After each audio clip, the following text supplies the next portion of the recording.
It's another big brew day. So this is actually my first big brew day, I should say.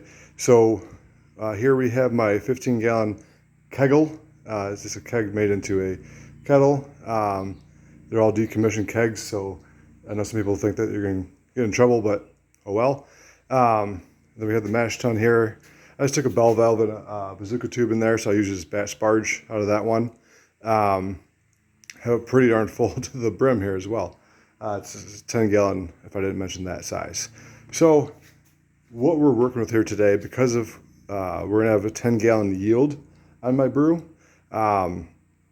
Basically, I took a alt beer recipe and a Oktoberfest recipe and put them together and kind of negotiated on the grain bill a little bit to make sure more match.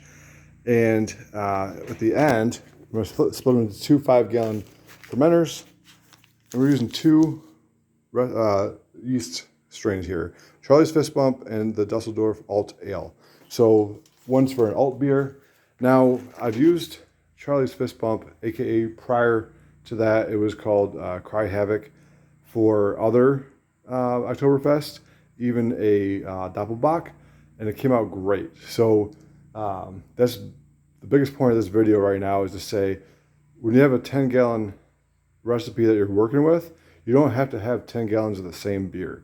So for instance, here we have an Oktoberfest and an alt beer that's going to come out great in totally different beers, same grain bill, same hop schedule, and we're going to have a pretty darn good beer here.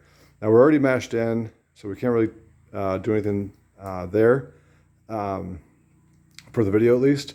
But once I go ahead and sparge and stuff like that, I'm going to do, like I said, a batch sparge.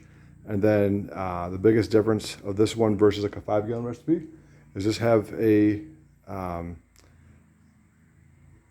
two different beers and two different fermenters, and basically have two different beers, but instead of having two different brew days, one big brew day and two different beers to save some time. So hopefully that helps for you guys in your planning for beers. Thanks for watching. Thanks for subscribing, and let me know if you like this video so we can make some more for you. Cheers.